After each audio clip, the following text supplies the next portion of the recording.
오늘도 기도하러 오신 여러분을 예수님 이름으로 환영합니다. 매주 토요일날은 우리 다 같이 기도하는 날로 우리 교인들은 다 같이 기도하러 새벽 기도에 나왔으면 좋겠습니다. 이번 주부터 제가 광고를 하겠습니다. 기도하겠습니다. 하나님 감사합니다. 오늘 저희가 하나님 앞에 나와 기도합니다. 응답하시는 하나님, 만나주시는 하나님을 경험하게 해 주시옵소서. 예수님 이름으로 기도드립니다. 아멘. 자, 오늘 사도행전 1장 6절부터 말씀입니다. 우리 함께 교독하도록 하겠습니다. 성도들이 한자리에 모였을 때 예수께 여쭈었다. 주님께서 이스라엘에게 나라를 되찾아 주실 때가 바로 지금입니까? 예수께서 그들에게 말씀하셨다. 때나 시기는 아버지께서 아버지의 권한으로 정하신 것이니 너희가 알 바가 아니다. 그러나 성령이 너희에게 내리시면 너희는 능력을 받고 예루살렘과 온 유대와 사마리아에서 그리고 마침내 땅 끝까지 이르러 내 증인이 될 것이다. 이 말씀을 하신 다음에 그가 그들이 보는 앞에서 들려 올라가시니 구름에 쌓여서 보이지 않게 되었다. 예수께서 떠나가실 때에 그들이 하늘을 쳐다보고 있는데 갑자기 흰 옷 입은 두 사람이 그들 곁에 서서 갈릴리 사람들아 어찌하여 하늘을 쳐다보면서 서 있느냐? 너희를 떠나서 하늘로 올라가신 이 예수는 하늘로 올라가시는 것을 너희가 본 그대로 오실 것이다 하고 말하였다. 아멘. 자, 두 가지 질문이 있는데요. 한번 생각해 보십시오. 네, 함께 보도록 하겠습니다. 제자들은 예수님께 이스라엘이 언제 회복될 것인지 묻습니다. 주님의 답변은 무엇이며 그 의미는 무엇인가요? 주님은 그때는 아버지께서 정하신 거고 너희는 상관할 바가 아니다. 너희는 성령이 임하면 너희가 해야 할 것들을 해라. 이렇게 말씀하십니다. 네, 제자들과 예수님이 부활하신 후 10차례나 나타나셨고 40일 동안 계셨는데 제자들은 질문은 이스라엘이 언제 다시 나라를 되찾게 되느냐, 회복할 것이냐 요 질문을 하죠. 이 질문에 예수님은 한마디로 낙담하지 않으셨을까? 얘네들이 아직도 수준이 이 정도밖에 안 돼? 라고 하시지 않았을까 생각해 보고요. 칼빈은 여기에 대해서 이렇게 얘기를 했대요. 그들은 단어 하나마다 다 잘못된 질문을 하고 있는 것이다. 이스라엘이 언제 회복이 됩니까? 이스라엘 나라가 언제 다시 되찾게 됩니까? 예수님은 제자들을 통해서 하고자 원하시는 것이 이스라엘 나라의 회복이 아닌데 제자들은 여전히 이스라엘 나라의 회복에 대해서 생각하고 있었다고. 참, 거기에 대해서 예수님이 답변은 7절, 8절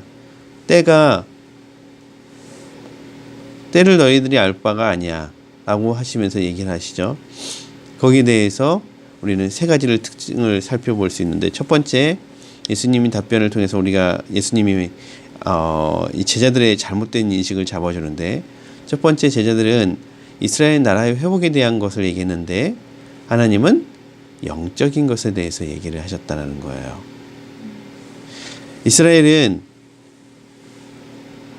제자들은 이스라엘이라는 나라를 얘기했다면 하나님은 하나님 나라의 영적인 것에 대해서 얘기를 하시죠.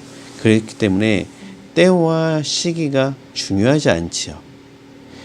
왜냐하면 하나님 나라는 때와 시기가 중요한 게 아니라 영혼이 중요하니까, 사람이 중요하니까요.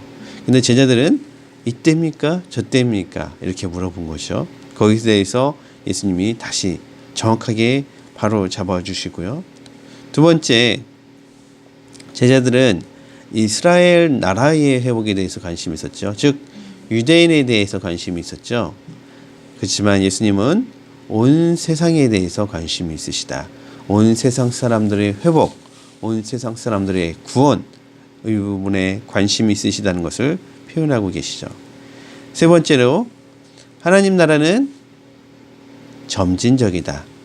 예루살렘에서부터 시작해서 사마리아 그리고 유대 땅끝까지 이르러가는 이 과정 전체를 하나님은 계획하고 계신다는 거죠. 하나님께서 원하시는 회복은 이스라엘, 유대 요 한 나라가 아니라 사마리아를 비롯해서 전 세계가 온전히 회복되는 것을 원하신다는 거. 자, 제자들의 이 회복 질문이 잘못되어 있지만 이 잘못된 질문을 통해서 우리는 하나님께서 원하시는 나라의 회복, 하나님 나라, 이스라엘이 아니라 하나님 나라의 회복은 전 세계까지 원하신다는 것을 이 말씀을 통해서 우리도 알 수 있는 것 같아요. 두 번째 질문, 예수님이 하늘로 올라가신 것에 대한 근거, 예수님이 하늘로 올라가신 근거는 무엇이 있을까요? 이 말씀을 통해서 우리가 찾아보면요. 제자들이 증인이 된 거죠. 제자들이 직접 봤다는 거.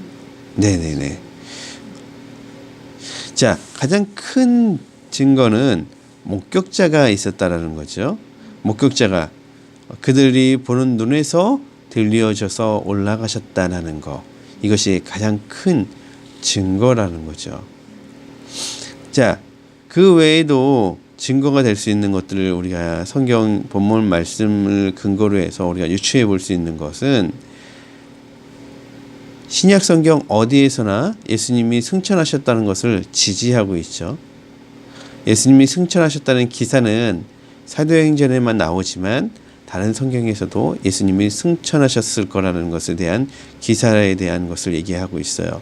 바울은 예수님이 하나님 오른편에 계시다, 이런 것들을 통해서도 얘기하고 있고, 베드로도 계속 반복적으로 주님께서 부활하셨다, 올라가셨다, 이런 표현을 쓰고 있고, 요한도 아버지께로 올라가야 한다, 이런 표현을 쓰는 것을 볼 때 하늘로 올라가셨다는 것을 또 우리가 알 수 있죠. 그리고 예수님은 지상에 부활하신 다음에 이 지상에 더 이상 머물지 않으셨죠. 그건 무엇을 의미합니까? 하늘로 올라가셨다는 것을 의미하죠. 예수님이 지상에서 계신 것이 아니라 하늘로 올라가셨다는 이 사건이 오늘날 과학을 알고 있는 사람들한테는 좀 웃긴데요. 왜냐하면 이 하늘로 올라가셨다, 그러면 하늘이잖아요. 그러면은 어디로 갔다는 거예요? 예수님이 우주로 가셨다는 거라는 뜻으로 이해한다는 거죠. 예수님이 하늘로 올라가셨다는 것은 우주를 뜻하는 것이 아니죠. 하나님이 계신 곳으로 올라가셨다는 것을 뜻하는 것이죠. 그렇죠? 그래서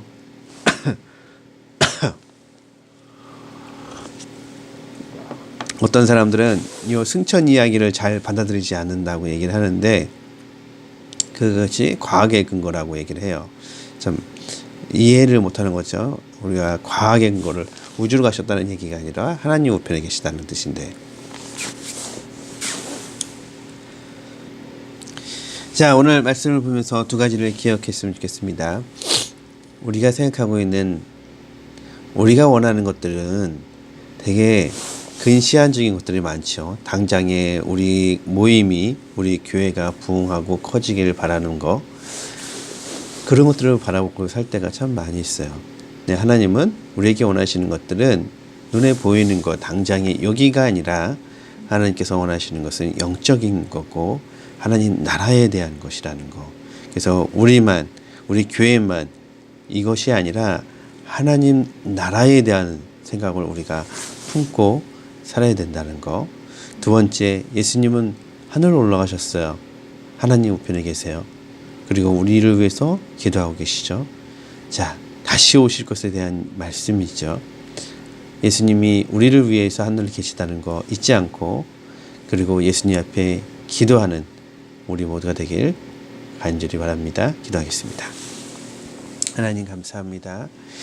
우리가 늘 지금 현 시대에 우리의 가족 또는 우리의 교회, 우리가 있는 이 모임에 대한 것들에 관심이 많습니다. 하지만 좀 더 우리가 눈을 넓혀서 보면 하나님께서는 온 세상이 하나님 앞에 세워지기를 간절히 원하고 모든 백성들이 구원받기를 원합니다. 하나님, 저희가 그것을 기억하며 살게 해주시고 하나님, 그를 위해서 하나님 앞에 기도하게 도와주시옵소서. 선교사들을 위해서 기도하게 해주시고 하나님, 복음 전하는 자들을 위해서 기도하게 해주시고 저희가 또 그런 역할을 할 수 있게 해 주시옵소서.